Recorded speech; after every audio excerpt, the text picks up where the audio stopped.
Welcome back to Fantasy Football 201, everybody. We are going to continue to do our team previews, and we are going to preview the New York Giants. So before I get into the Giants, I just want to answer a fan question from my mock draft video. He answered a question, his name is Ryan H., about the trivia question that I posted in the mock draft video. I'm going to be doing a trivia question in all these videos, so guess in and I'll give you a shout out on the channel. Thanks, Ryan H., for your support. I've seen you comment a couple times. I do appreciate it a lot. So first, close guess. It actually was not Josh Allen was the number one fantasy performer last year. It was Aaron Rodgers. But Josh Allen was number 2. He was only 8 points behind Aaron Rodgers, so that was a good guess. But nonetheless, thanks for commenting. Other questions. So for running backs, I'm going to specifically go into more running back detail of which ones that I like in different positions of the draft. But in general, I like running backs in the first and second round more that also provide PPR value. Christian McCaffrey, Alvin Kamara, Austin Eckler, Aaron Jones, Najee Harris is another one that I like who's probably going to be available second round. So I'll get into that more specifically later on, but those are ones that off the top of my head that I like. For the Washington football team, Thomas or McLaurin. So I personally am higher. I'm going to go into them a little bit more too when I do their team video. But I personally like Terry McLaurin more than Logan Thomas. I think Logan Thomas played well last year. A lot of it was a product of the quarterback play. Alex Smith relies heavily on tight ends, and he was relatively limited in his ability to get the ball down the field. So Logan Thomas was very reliable for him. And then Dwayne Haskins wasn't competent and couldn't get it to anybody other than Logan Thomas. So I think he benefited a lot from that. I think McLaurin is by far the more talented player, and he's got a lot more upside in terms of how he'll do this coming season. So I'm much more in favor of Terry McLaurin if you have to pick between the two pass catchers. So the trivia question for this week, for those of you that are going to guess, the Giants won the Super Bowl in the 2007-2008 season and the 2011 to 2012 season with Eli Manning. What year did they win the Super Bowl prior to the two Eli Manning Super Bowls? Guess the year in the comment section below, and I will give you a shout out on this channel and answer a fantasy football question as well. So take advantage of that while I only have 82 subscribers. So real quick, if you want to the way I want to do this as the season goes along in terms of helping you with fantasy football. Once we get into the season and all that past the draft, I want to do a video at the beginning of the week that talks about trades, buy low, sell high, things like that. And then going into the weekend, it'll be a purely mail question video where you send me your questions before, let's say like 3 o'clock Saturday. I'll put out more later on. And then I will post the video Saturday night, so that way going into the day on Sunday, you can reference the video and get your questions answered. You comment, I will more than likely get to your questions. I'll do my best to try to get to all that I can. But right now, since I don't really have a whole following right now, I would take advantage of this if you want extra opinion. Just saying. So, yeah, so stay tuned for that. Thank you for commenting, Ryan, and hope you continue to check out these videos. So we'll go to the Giants now, and the Giants' schedule, they have a very up and down schedule in terms of matchups. They have a good defense, bad defense. They never really get on a great roll, but in terms of having a great stretch. But what I really like is their first half of their season compared to their second half. First 2 weeks, they've got tough defenses. Denver Broncos, they could be good, they could be bad. They're probably going to be somewhere in the middle. Washington, I think, is going to be a very good defense. But then things get better for them from week 3 to 9. They do have two very tough defenses in there in New Orleans and Los Angeles Rams that I think will be challenging for them. But then, of note, they also have to play in that stretch Atlanta, Dallas, Carolina, Kansas City, and Las Vegas. Those are some not very good defenses throughout those stretches. And then things get more difficult in their second half after they have the bye week. They play Tampa Bay, and then just a series of defenses that are difficult. So my takeaway is that you want to try to use these players ideally in the first half of the season and then try to flip them for value later on. That's my takeaway from the New York Giants and their schedule. So we now go to the quarterback position. And Daniel Jones, quarterback for New York, for lack of better words to put it nicely, he significantly regressed last season. He did show some signs of promise in 2019 to potentially be a franchise quarterback. Sorry, video cut off there. But I think going back to Daniel Jones, especially in this video, now that he's got a little more scrutiny on him, they're kind of starting to. That third year of a quarterback is where the jury starts getting in on you in terms of determining how you're going to be as an NFL quarterback. He's got to prove it this year, and he's got some weapons this year back that should hopefully help him. But all that being said, in terms of a fantasy player, I'm not particularly high on Daniel Jones. I think he's got quite a bit of work to do in order to improve. So, in my opinion, I would just stay away from him altogether. That's just my personal opinion there. So their backup, interestingly, Colt McCoy no longer on the team. They have Mike Glennon as their backup, and I think this is a significant downgrade.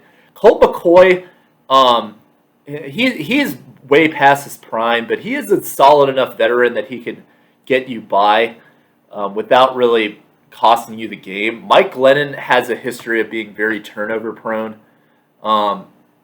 Was very up and down in Jacksonville last year, so that's something to look out for. If anything were to happen to Daniel Jones, they have a significant drop off in their backup quarterback play.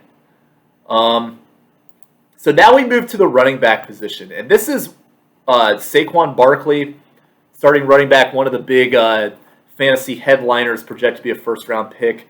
However, there are things that concern me about Saquon Barkley that don't concern me about some of the other running backs taken up at the top like he's going to be.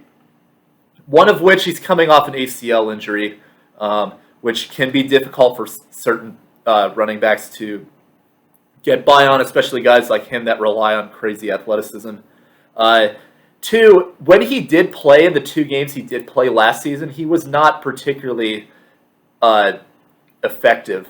So against Pittsburgh, that's a good defense and all, but he had 15 attempts for 6 yards. 6 yards in a game is not good rushing the football. He did put up a little more stats receiving that kind of helped pad his numbers. And then the game against Chicago, he unfortunately got hurt in the next game. But there were signs of this. I know you could throw that out as a fluke game, but there were times like this in 2019 as well that were also concerning.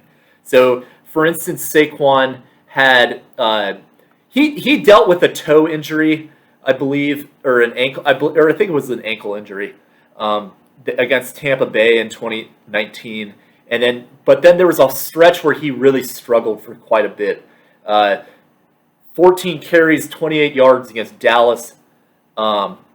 17 carries, 66 yards against Philadelphia. And then most infamously against the New York Jets, which is not at all a world-beating defense, 13 carries for 1 yard. Where I remember seeing something on the Fantasy Footballers where their joke nickname for him was Saquon Barkley, and I thought that was epic for that week. But things like that are concerning for me with him. I know that he's a very talented running back, but he's got to show more consistency if you're going to get first-round value out of him. Otherwise, he could be relatively disappointing. And I think especially coming off an injury, being surrounded by a line that's not always necessarily been great to help him, these are things that kind of concern me a little bit about Saquon Barkley. However, he's not a bad running back to have. I just don't think that you can bank on him as your running back and then expect him to just carry you like he did in 2018. Because I think, unfortunately, the team just doesn't. I can see it going well, but I can also see it not going well. Also of note, they have Devontae Booker, who they signed as his backup running back. So Devontae Booker comes over from the Las Vegas Raiders. Devontae Booker has an interesting opportunity here as a handcuff. But he's a guy throughout his career that's shown flashes of potentially being effective, but has really just never put it all together. And it's unfortunate for him because he's very talented running back, but it's just, I just don't think it's going to, I just don't see it working out for him. But he does have some interesting value if he does happen to get an opportunity if Saquon gets hurt. But I'm not at all interested in Devontae Booker unless you owned Saquon Barkley and then you're trying to get Devontae Booker as your backup. So now we move to the wide receiver position. Well, first, before I get to that, so two other running backs of note, Clement, bounced around with the Eagles. Not interested in him at all. Gary Brightwell is a rookie that they're bringing in. I almost like him more as a running back that could step up if Saquon Barkley gets hurt. That could be a good handcuff to own, but as of now, he's kind of not really of much interest to me. But going to receivers now, so they signed Kenny Golladay from Detroit, and I really like this addition because Kenny Golladay has been a very effective receiver with Detroit for years. He's shown flashes of being a wide receiver one. There's been weeks where he's been up there in terms of his top 5 level production at times. Had a little bit of a down year last year because of an injury. However, he is a very talented receiver, and he's going to an offense where he could break out and have a very good season. A lot of this is going to depend on how Daniel Jones does, but this guy is going into the season as the number 1 wide receiver. I think he's going to get a lot of volume and opportunity. So I'm a big fan of Kenny Golladay. I think one of the things to keep in mind, though, is that, as I mentioned, this is going to all depend on how Daniel Jones does in terms of getting him the ball. I could see him doing well in terms of getting Golladay the ball, but if Daniel Jones' quarterback play is similar to last year, then I think that hurts his value.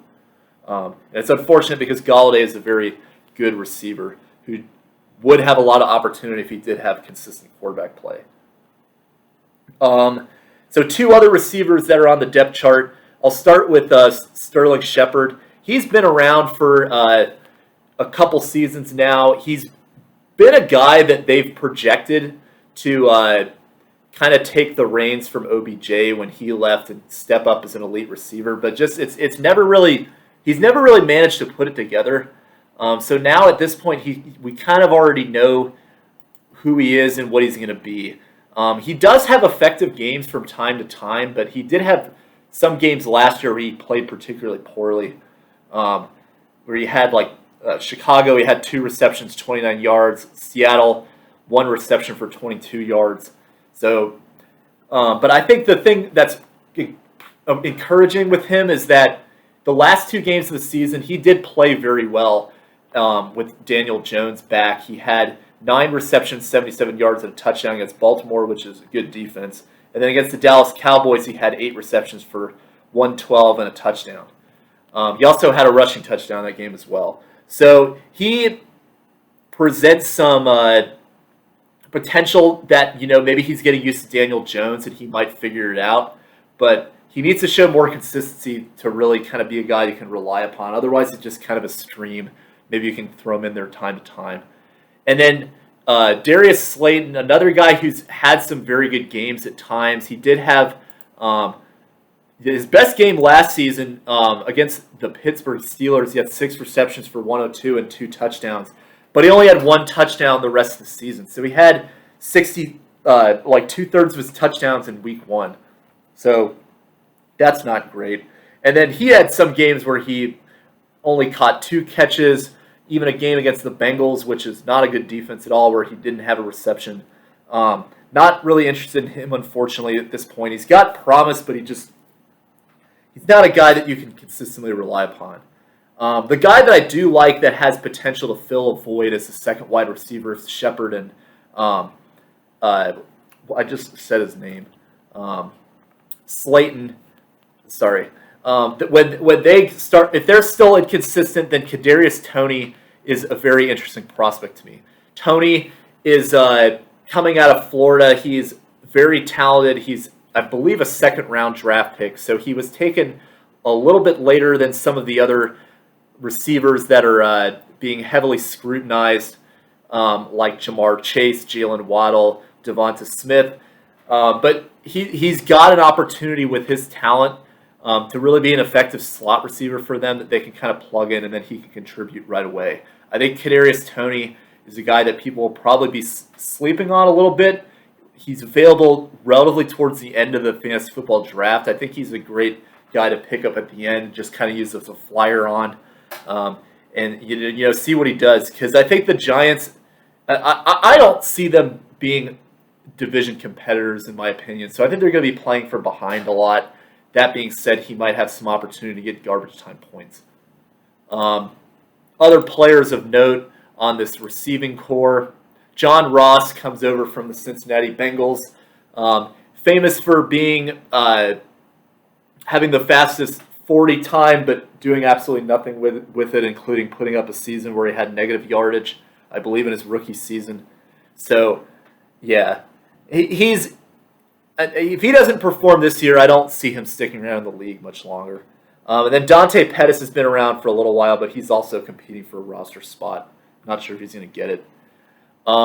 So we now move to the tight end position. Tight end for the New York Giants is Evan Engram. And again, Evan Engram, another guy that they've been talking about for years, that this guy could really step up as an elite tight end. And he did show a lot of promise in 2019 to start his season, but then that season unfortunately ended with injury. And then last season, very up and down numbers once again. Notice that this is a very similar theme that revolves around Daniel Jones' quarterback play with these receiving targets. So Engram had a very effective game against. He didn't really. The best game he had was against the Bengals, 6 for 129. He also, against the Washington football team, had 5 receptions for 48 yards and a touchdown. That was his only touchdown on the season, though. So Engram significantly regressed last year, unfortunately, compared to how he was starting in 2019. So he's a guy you could get at the end of drafts that I think is a worthy flyer because of the potential that he has. But he's still not a guy I really get fired up about taking. I'd much rather have Hunter Henry late in drafts than a guy like Evan Engram, personally. And then the other factor that I think hurts Engram is that they brought in Kyle Rudolph from Minnesota. Rudolph at one time was a Pro Bowl tight end. He's obviously not anywhere near that level anymore, but he still is a guy that I think could take some touches away from Evan Engram as well. He has some interesting value if Engram were to get hurt as a stream tight end.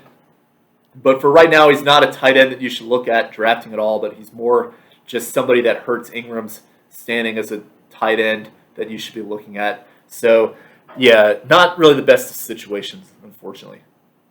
So now we'll go to the defense. And this defense, they have some good players, but I think they're going to not really be a defense that you can really rely upon. They're probably not getting drafted, in my opinion. They might have some decent stream value from time to time, depending on the matchups. But overall, I'm not the biggest fan of the New York Giants defense. Needless to say, this defense is not anywhere near the level it was in 1990 when it won the Super Bowl with Bill Belichick.